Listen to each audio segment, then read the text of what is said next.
Morning, folks. Welcome to another of our devotions. We're going to be thinking about another one of the verses here in Psalm number 5, focusing particularly on verse number 7. Let's read that together.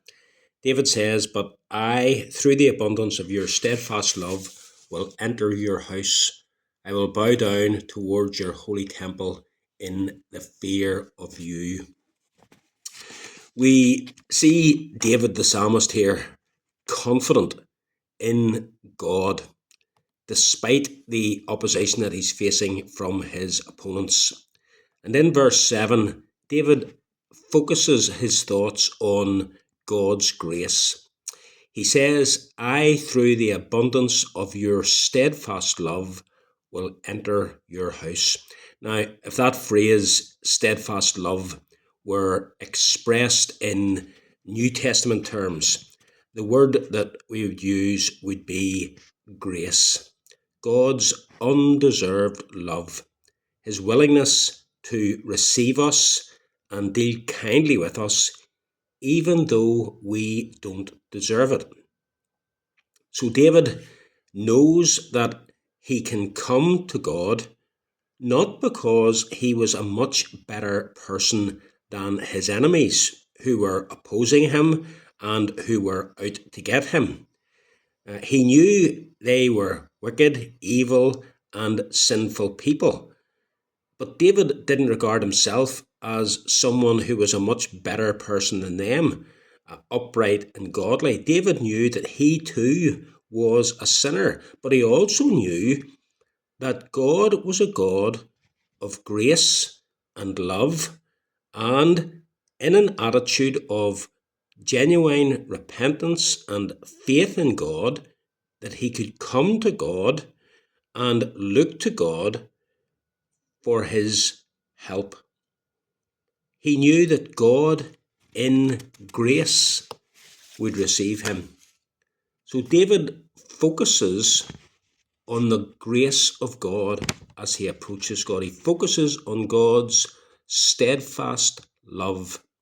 And then in the second part of verse 7, we see he comes in an attitude of reverence and humility. "I will bow down towards your holy temple in the fear of you." So, whilst looking to and depending on God's grace, David nevertheless also remembered and he took into account who God was. And as he thought about that, that instilled within David a spirit of reverence. He didn't focus so much on the steadfast love of God that he just casually came into the presence of God. He also remembered the fear of God.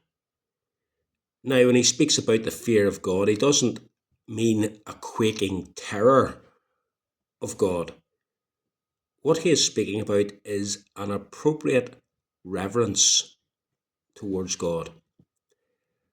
Knowing we can come to God on the basis of his grace and love for us must never be allowed to produce within us a casualness in our approach to God. There's no doubt about it. It is wonderful to know that as a Christian, we have that close, loving relationship with God. That relationship that means we can come to God anywhere at any time, knowing that he will hear us. But we must also come in a spirit of reverence and a spirit of humility.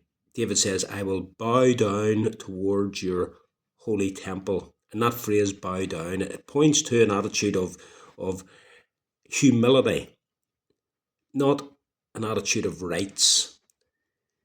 We should never be casual or flippant in our approach to or in our speaking with God.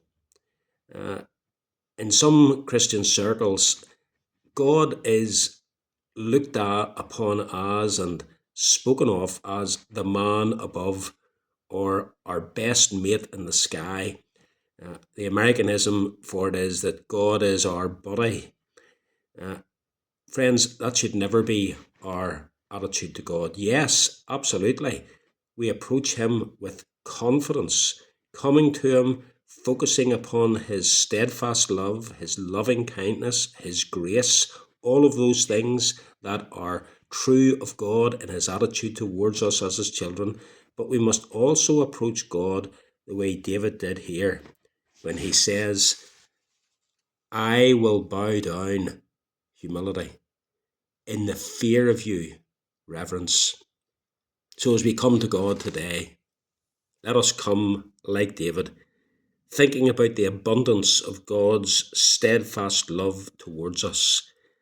That steadfast love, that grace that enables us to enter his house, as David would say, or as we would say in New Testament terms, to come before God and to approach him. But let us also come bowing down, not literally, but bowing down in our hearts, having that humility as we come to God. And let us come in the fear of you, in the fear of God, not terror, but appropriate reverence.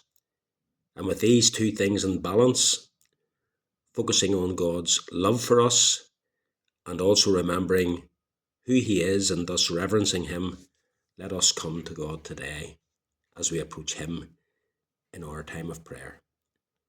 Have a good day, folks. May God bless you.